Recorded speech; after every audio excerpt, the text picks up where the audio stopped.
Okay, तो हम लोग ऑनलाइन पढ़ाई के लिए रिकॉर्डिंग स्टार्ट कर रहे हैं। क्लास 12 के लिए ये स्पेशली है। अच्छा, क्लास 12 का जो सिलेबस है इसको हम लोग अभी जो ऑनलाइन स्टडीज होगा इसको 4 पार्ट में डिवीजन करेंगे। एक हम लोग तो PDF फाइल भेजेंगे, दूसरा छोटा छोटा वीडियो क्लिप भेजेंगे, तीसरा ऑनलाइन डिस्कशन करेंगे और चौथा जो है हम तुम लोगों को क्वेश्चन पेपर भेजेंगे। तो छोटा छोटा जो वीडियो क्लिप है इसमें जो पहला पार्ट है इसमें हम लोगों का ये क्लास 12 का सिलेबस किस तरह का है ये हम लोग डिस्कस करेंगे। तो जिसमें ओवरऑल क्लास 12 का जो फिजिक्स है ये 100 मार्क्स का है, 70 मार्क्स का थ्योरी है और 30 मार्क्स का प्रैक्टिकल है। 70 मार्क्स का थ्योरी में ये अकॉर्डिंग टू NCERT 2 बुक है। फर्स्ट बुक में जो फर्स्ट चैप्टर है वो है इलेक्ट्रोस्टैटिक्स। इसमें 2 चैप्टर है जिसमें टोटल ओवरऑल जो भी बताया गया है that is all about the charge particle at rest. Third chapter जो है वो है करंट इलेक्ट्रिसिटी। इस करंट इलेक्ट्रिसिटी का नाम है इसलिए क्योंकि इसमें charge particle is in motion. So the current का डेफिनेशन है rate of flow of charge particle, इसलिए the third chapter is current electricity. हम लोग थोड़ा शॉर्ट में जा रहे हैं। Fourth chapter is magnetic field due to current. क्यों magnetic field due to current है? क्योंकि जब करंट जनरेट होता है तो अगर एक सर्किट में करंट फ्लो हो रहा है तो ये मैग्नेटिक फील्ड जनरेट कर सकता है। Next chapter is magnetism. तो जब करंट से मैग्नेटिक फील्ड जनरेट हो सकता है सो व्हाट इज मैग्नेटिज्म। इसके बाद है अगर करंट फ्लो से मैग्नेटिक फील्ड जनरेट कर सकते हैं तो क्या मैग्नेटिक फील्ड का चेंज से हम लोग EMF जनरेट कर सकते हैं? The answer is yes. और इसीलिए next chapter is electromagnetic induction. जब हम लोग इलेक्ट्रोमैग्नेटिक इंडक्शन पढ़ा मतलब EMF जनरेट करके करंट जनरेट कर सकते हैं। तो करंट हम लोग 2 तरह का जनरेट कर सकते हैं, एक है AC करंट, एक है DC करंट। DC करंट हम लोग चैप्टर 3 में पढ़ा है। So next chapter is AC current, that is the alternating current. अब ये AC करंट किस टाइप का वेव है? यह है इलेक्ट्रोमैग्नेटिक वेव। तो next chapter is electromagnetic wave. ये पूरा मिला के हमारा फर्स्ट बुक है। नाउ द सेकेंड बुक में, अच्छा ये जो फर्स्ट बुक है ये ऑलमोस्ट 30 to 35 मार्क्स का है। नाउ द सेकेंड बुक में फर्स्ट इज ऑप्टिक्स जो कि 14 मार्क्स का है। इसमें 2 पार्ट है, एक है ray optics and wave optics. इसके बाद है तुम्हारा मॉडर्न फिजिक्स। ये मॉडर्न फिजिक्स लगभग 25 मार्क्स का है। इसमें है सबसे पहले ड्यूअल नेचर, फिर है एटॉमिक स्ट्रक्चर, फिर है न्यूक्लियर फिजिक्स। अच्छा, ड्यूअल नेचर में फोटो इलेक्ट्रिक इफेक्ट भी है, फिर है न्यूक्लियर फिजिक्स, उसके बाद है मॉडर्न फिजिक्स। मॉडर्न फिजिक्स का कुछ पार्ट अकॉर्डिंग टू लास्ट 2019-20 हटा दिया है जो कि सेमीकंडक्टर का हाफ पार्ट है, आप डायड के बाद वाला पार्ट, और द लास्ट चैप्टर कम्युनिकेशन ये सिलेबस से हटा दिया है। तो ये है ओवरऑल हमारा सिलेबस, ठीक है। इसमें से हम लोग जो फर्स्ट चैप्टर स्टार्ट करेंगे वो करेंगे इलेक्ट्रोस्टैटिक्स, हाँ, जो कि काफी बड़ा है, लगभग 2 मंथ लगता है। और इसमें 2 चैप्टर हम लोग पढ़ेंगे और इसमें हम लोग basically charge particle at rest पढ़ेंगे और एट द सेम टाइम इसमें हम लोग बहुत कुछ सीखेंगे, जैसे circuit, series circuit, parallel circuit, capacitor के बारे में पढ़ेंगे, हाँ, चार्ज को स्टोर कैसे किया जाता है, हाँ, एनर्जी को कैसे स्टोर किया जाता है, ऑल दैट। ये 2 चैप्टर मेरे हिसाब से सबसे बड़ा है और सबसे ज्यादा टाइम लगता है, तो इसको हम लोग थोड़ा इंपॉर्टेंटली सीखने का कोशिश करेंगे। Thank you.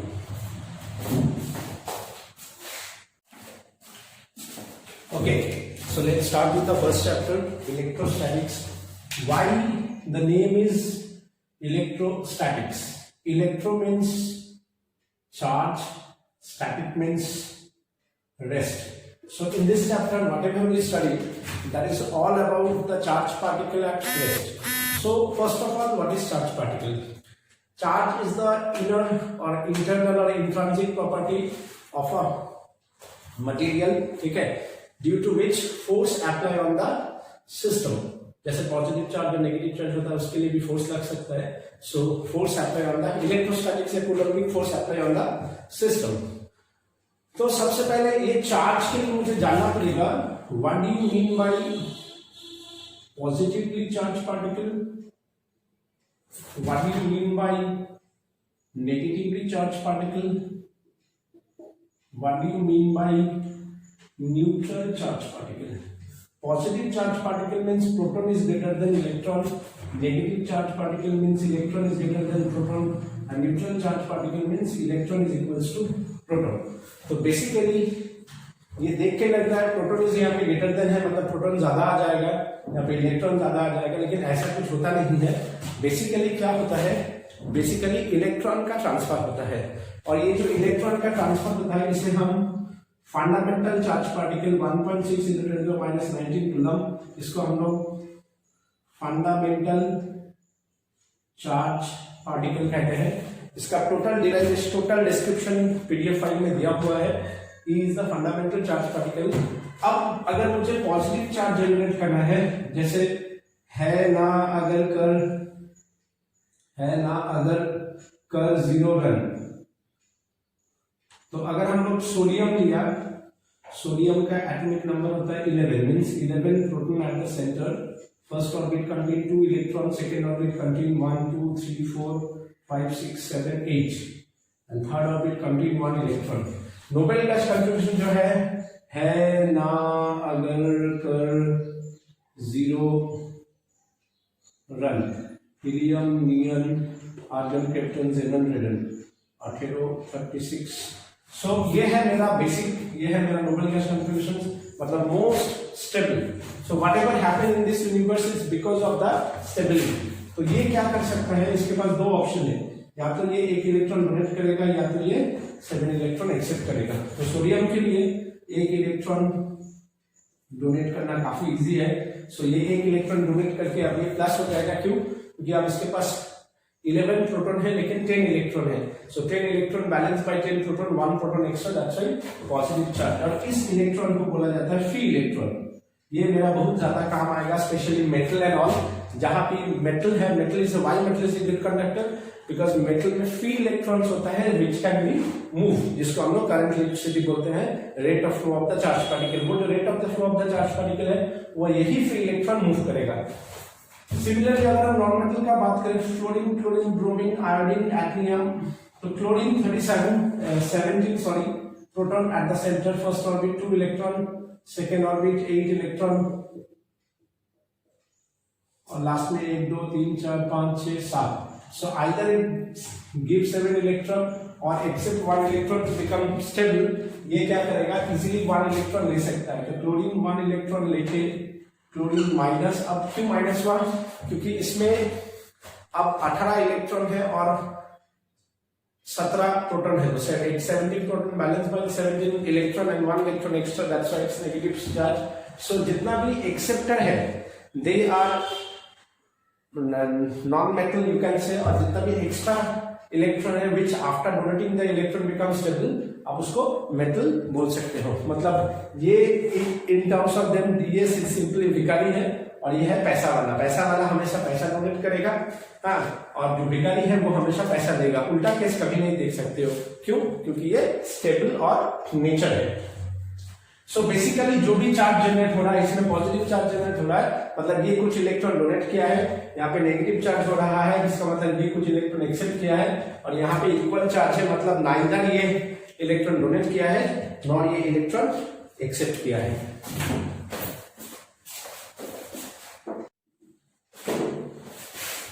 Okay, so the next part is properties of charge particle. Charge particle का हम लोग प्रॉपर्टी देखेंगे। बेसिकली चार्ज पार्टिकल का 3 प्रॉपर्टी है। Number 1 additive nature, number 1 conservation of charge particle, number 3 charge is quantised in nature. Additive property में क्या है, total charge इन ए system remain constant और कॉन्जर्व। अगर मेरे पास एक सिस्टम है, इसमें टोटल जितना चार्ज होगा 2 microcoulomb, 3 microcoulomb, 4 microcoulomb, -3 microcoulomb plus 4 microcoulomb. So total charge is the simple addition of the charge particle. So ये क्या हो जाएगा, 2 microcoulomb, 3 microcoulomb, 4 microcoulomb, -3 microcoulomb plus 4 microcoulomb, ये कर दिया 4 4 8 9 10 10 माइक्रोकूलम। दैट मीन्स चार्ज ये हो गया आपका additive nature of the charge particle, मतलब टोटल चार्ज इन सिस्टम जितना है उसका जो टोटल वैल्यू को हम लोग ऐड करेंगे, इसमें मेरा प्लस चार्ज भी हो सकता है, इसमें मेरा माइनस चार्ज भी हो सकता है। इसका जो सेकंड प्रॉपर्टी है, second property is the charge is conservation in nature. What do you mean by conservation of, what do you mean by conservation in nature? Conservation का मतलब है total charge in system is remaining constant और conserve. It can not, it neither created nor destroy, it just transfer from one form to another form। मतलब एक system का total charge always remain constant. Example के तौर पे हम लोग बोल सकते हैं, अगर हम लोग H2 ले और O2 ले तो ये टोटल हो गया H2O, तो इसमें 2 into 2 इलेक्ट्रॉन, 2 into 8 इलेक्ट्रॉन, ये हो गया 20 इलेक्ट्रॉन लेफ्ट हैंड साइड में, और राइट हैंड साइड में होगा 2 into 2 plus 80 that is 20E, मतलब left hand side is equals to right hand side. So ये मेरा कंजर्वेशन ऑफ चार्ज पार्टिकल हो गया। हम आप लोगों को एक और एग्जांपल दे सकते हैं।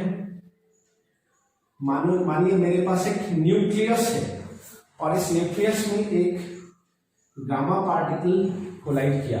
सो इससे दो पार्टिकल का फॉर्म हुआ, एक को बोला जाता है बीटा पार्टिकल E0-1 और एक को बोला जाता है beta plus positron.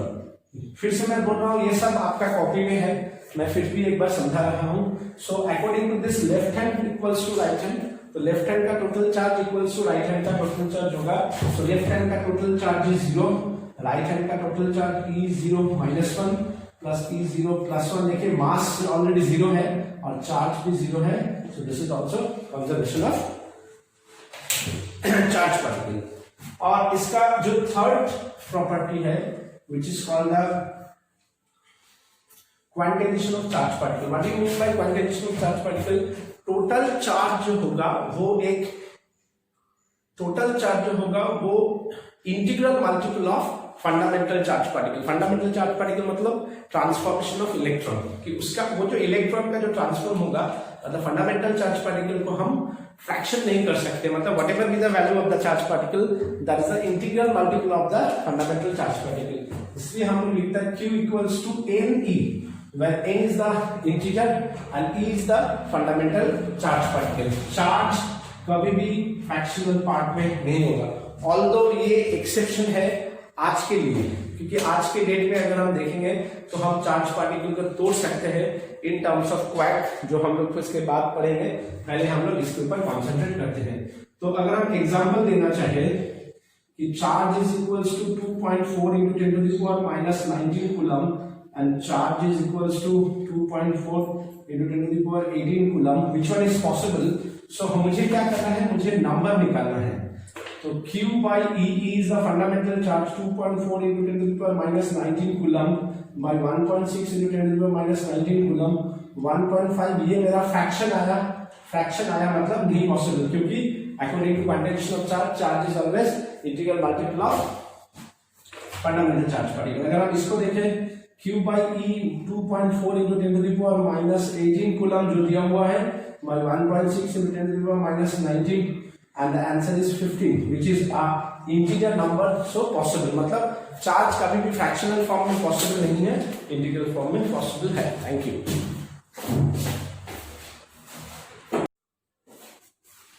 Okay, now एक छोटा सा पार्ट बच गया था। According to quantization of charge, charge is the integral multiple of fundamental charge particle, but आज का डेट में even in NCERT it is given कि हम लोग चार्ज को तोड़ सकते हैं।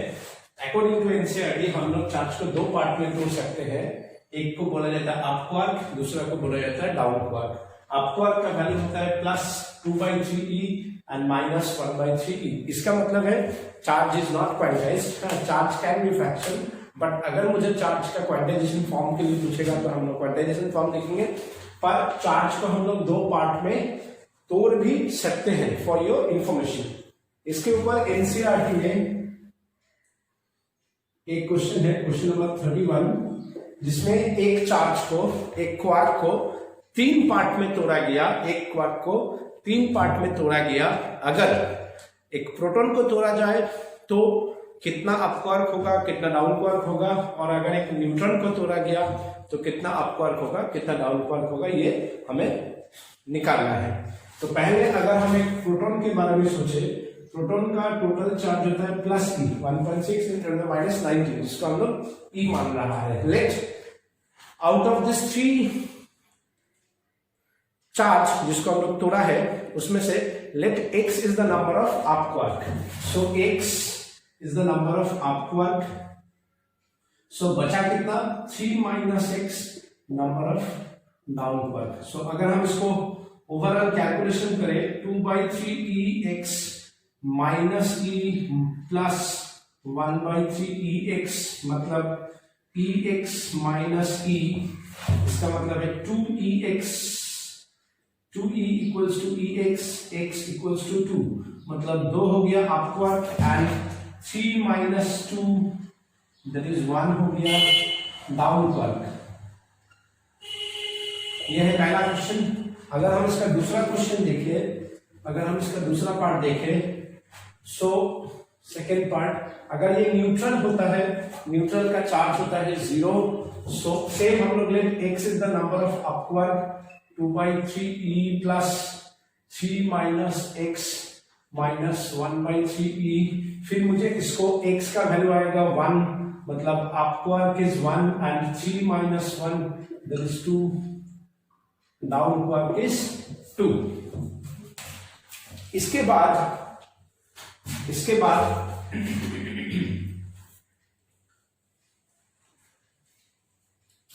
अगर हम लोग चार्ज और मास के बीच में डिस्टिंग्विश करें, तो सबसे पहला पॉइंट ये आपका पीडीएफ फाइल में है, charge can be positive, can be negative, can be neutral, mass always positive. Second point क्या होगा? Second point is charge is quantised in nature, mass is not quantised in nature. Third point में हम लोग क्या लिख सकता है? Similar pole repel, opposite pole attract, means the coulombic force is repulsion for similar charge, attraction for opposite charge. Mass में ऐसा कुछ नहीं होता है, मास के लिए ग्रेविटेशनल फोर्स लगता है, mass is always positive nature and for mass force is always attractive nature. चौथा पॉइंट जो है, चार्ज इज कंजर्व, मास जो है, मास at low speed may conserve, but at high speed or increasing speed, mass increased by the relativity formula 1 minus c square by 1 minus v square by c square। ठीक है, यहाँ पे m naught is the mass at rest, c is the velocity of light, v is the mass at a particular velocity। इसके ऊपर हम लोग एक numerical कर सकते हैं। Let m naught is the mass 200 gram at rest, what is the mass at v equals to c by 2, so m equals to m naught 1 minus v square by c square, that is m naught 1 minus c by 2 square by c square, that is m naught 1 minus 1 by 4, that is m naught root 3 by 2, 2 by root 3 m naught, that is 2 by root 3 into 200, mass 200 gram, which is greater than 200 gram। इसके बाद next is, if a charge particle is moving, if a charge particle is at rest,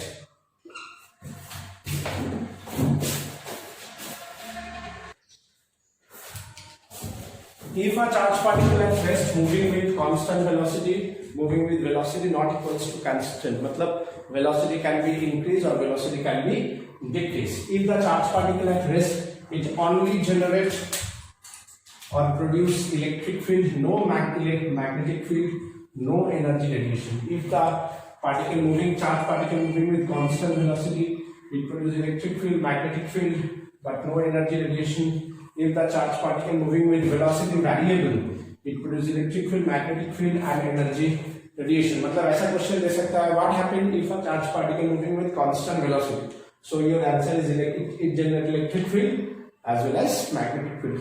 अब इसका कारण क्या है कि देखो जब वेलोसिटी कांस्टेंट होगा सो ये ईएमएफ करंट जनरेट करेगा और इसका ईएमएफ रिमेन कांस्टेंट, सो ये मैग्नेटिक फील्ड भी जनरेट कर सकता है, इलेक्ट्रिक फील्ड भी जनरेट कर सकता है, बट एनर्जी रेडिएशन नहीं करेगा. लेकिन अगर इसका velocity is not constant so ये इलेक्ट्रिक फील्ड और मैग्नेटिक फील्ड जनरेट करेगा, लेकिन करंट का वैल्यू चेंज होने के कारण इसका एनर्जी में फ्लक्चुएशन आएगा, मतलब it energy also it can produce energy. हम लोग नेक्स्ट वीडियो फिर नेक्स्ट अपलोड करेंगे, आप लोग इसको अच्छा से देखिए, फिर हम लोग ऑनलाइन जो भी आप लोगों का डाउट है इसके बारे में पढ़ेंगे. तब तक के लिए thank you, bye bye.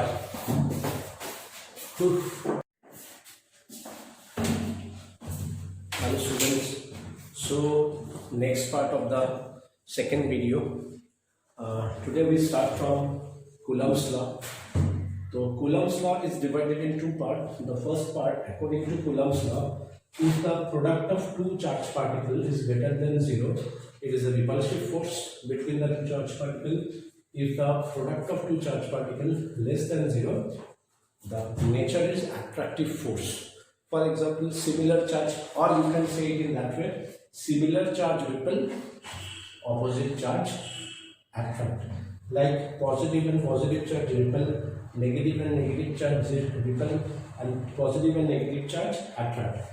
You can say in another way, suppose this is minus 2 microcoulomb, this is minus 2 microcoulomb, product is plus 4 microcoulomb, or product is plus 4, greater than 0, repulsive, plus 2, product is 4, greater than 0, repulsive, plus 2 and minus 2, the value is minus 4, less than 0, so attractive. This is the first part, and the second part of Coulomb's law is that if two point charge particle Q1 and Q2 separated by distance r, if two point charge particle Q1 and Q2 separated by distance r, according to Coulomb, electrostatic force or Coulombic force is directly proportional to the product of the two charge particles and inversely proportional to the square of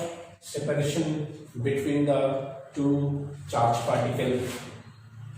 If we equalize, we use a constant Q1 Q2 by r square.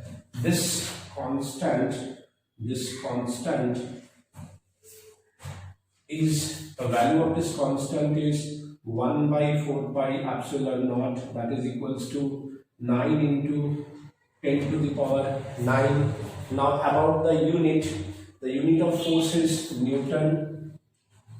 ये मास ऊपर आ जाएगा, ये distance ऊपर आ जाएगा, सो metre square पर ऐसा unit of charges coulomb, so coulomb square. Now आप लोग सोच रहे हैं ये साइन क्या है, इसको बोला जाता है epsilon, and here not indicate, the sign is epsilon, this not indicate the medium is air or vacuum, this not indicate that medium is air and or vacuum. इस epsilon not का अगर हम नॉर्मलाइज फॉर्मेट में बोले तो इसका मतलब होता है the medium is electrostatic, मतलब चार्ज का मीडियम. सिमिलरली अगर हम लोग मैग्नेट यूज करेगा so then the medium is called magnetic medium, और उसे हम लोग बोलते हैं म्यू और परमिएबिलिटी, और इसको बोला जाता है परमिटिविटी. तो परमिटिविटी मतलब इलेक्ट्रोस्टैटिक मीडियम, मतलब साइन हम लोग लेंगे एप्सिलॉन नॉट, और जब मैग्नेट पढ़ेंगे, मैग्नेटिज्म पढ़ेंगे, तब का जो मीडियम है उसको म्यू बोलेंगे, और उसके लिए हम लोग लिखेंगे परमिएबिलिटी, नॉट फॉर एयर और वैक्यूम, मतलब दोनों चार्ज का बीच का जो मीडियम है वो एयर और वैक्यूम है. अगर मैं इसको कैलकुलेट करूं तो ये आएगा 4 पाई इंटू 9 इंटू 10⁻⁹, इसका वैल्यू आ जाएगा 8.854 10⁻⁻12 coulomb square newton meter square. Please sign उल्टा हो जाएगा, इसका डायमेंशन कूलम मतलब 80 का स्क्वायर, न्यूटन मतलब फोर्स MLT -2 एंड मीटर मतलब L स्क्वायर। सो यहाँ से मुझे मिलेगा M-1 L-3 T4 A square, ये हो गया medium.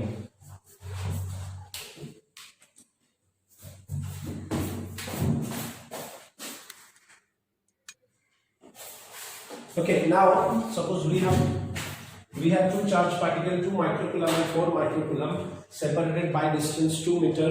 Then what is the coulombic force between the two charge particles? So we know force is 1 by 4 pi epsilon naught Q1 Q2 by R square. Here this value is 9 into 10⁻⁹, Q1 is 2 into 10⁻⁻6, micro means -6, 4 into 10⁻⁻6 by 2 का square, so you have 4 cancel, 18 into 10⁻⁻3 Newton. Now suppose what happened, okay, now you are immersed the whole medium in water. So you have to find out the new force between the two charge particles when you immerse it in some medium. So that means now your force is force medium, because initially not means no medium means air. Now you change the medium and it's become L. So now first of all everything is same, but 1 by 4 pi epsilon naught. Here you use in place of naught, now you use medium M into Q1 Q2 by R square. Now here an important term, relative. Relative means you have to compare any medium with respect to air or vacuum is called the relative. Here this is relative permittivity of the medium with respect to air or vacuum. So medium is epsilon naught epsilon R. So what we can write here, 1 by 4 pi epsilon naught epsilon R Q1 Q2 by R square.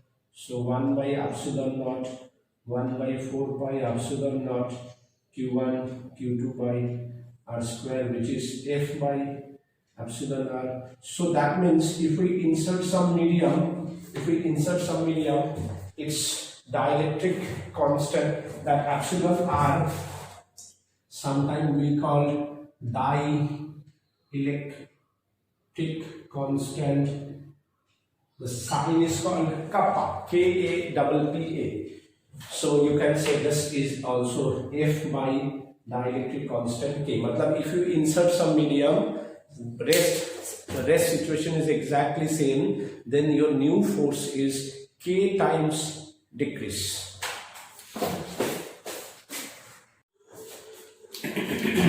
Okay, now some FAQ, frequently asked question related to Coulomb's law, board.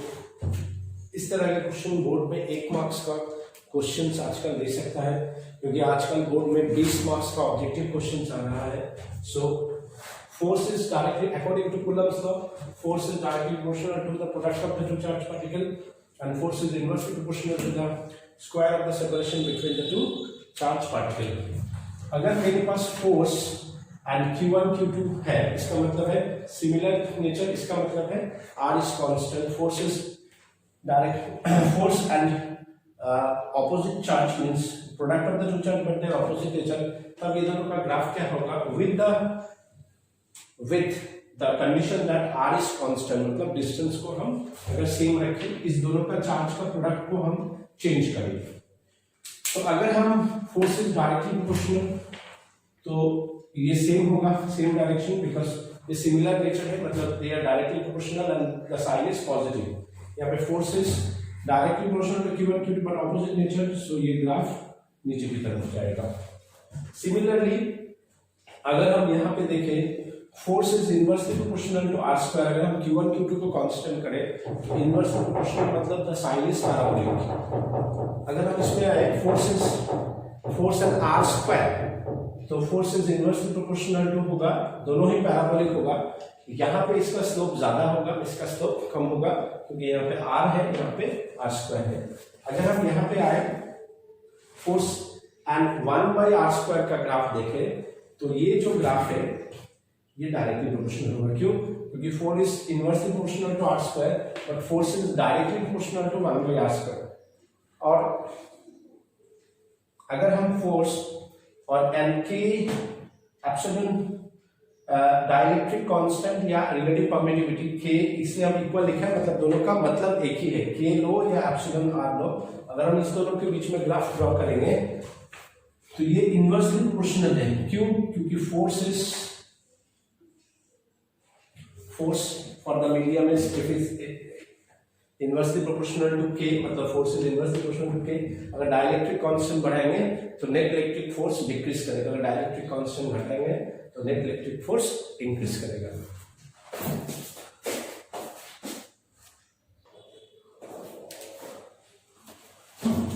अब हम लोग एक और numerical के ऊपर deal करेंगे। एक fix support से 2 स्ट्रिंग्स है जिसके में चार्ज Q1 एंड Q2 है, मास m है। It is given Q1 is greater than Q2, θ1 and θ2 are the angle, T1 and T2 are the tension. The system is in equilibrium. I repeat, the system is in equilibrium. So which one is the right option? Question 1, θ1 equals to θ2, θ1 greater than θ2, θ1 less than θ2. Second question, T1 equals to T2, T1 greater than T2, T1 less than T2। और दोनों का B option is information not sufficient. तो इस question को करने के लिए सबसे पहले हमें क्या देखना पड़ेगा? At equilibrium Mg acting downward, force in both acting in that way। now हमें मालूम है ये एंगल θ1 है तो ये एंगल भी θ1 है, और ये एंगल θ2 है तो ये एंगल θ2 होगा। अब इसके लिए ये हो जाएगा along the base cos theta, जो हम लोग क्लास 11 से करते आ रहे हैं, perpendicular with the base sin theta. यहाँ पे हो जाएगा T2 cos θ2, यहाँ पे हो जाएगा T2 sin θ2। Now as the whole system is in equilibrium, for this in Q1 हम लोग लिख सकते हैं Q1 cos θ1 is mg, T1 sin θ1 is f। अच्छा, दोनों के लिए F सेम होगा because according to Coulomb's law, force is the product of two charged particles। Let it be the equation number 1, let it be the equation number 2, dividing 2 by 1 F by mg, that is T1 sin θ1, T1 cos θ1, that is tan θ1। Similarly, for this part, T2 cos θ2 is mg, T2 sin θ2 is f। Equation 3, equation 4, dividing 4 by 3 f by mg, that is T2 sin θ2 by T2 cos θ2, that is tan θ2। अब अगर हम लोग देखें कि f by mg, f by जब by mg same है तो that means हम लोग बोल सकते हैं फ्रॉम दिस कि from both of this what we can say कि f by mg that is tan θ1 equals to tan θ2, θ1 equals to θ2। और अगर θ1 equals to θ2 होता है तो the first option is right. So then हम लोग यहाँ से भी बोल सकता है, यहाँ से भी बोल सकता है, देखो mg mg θ1 θ1, so T1 is equals to T2।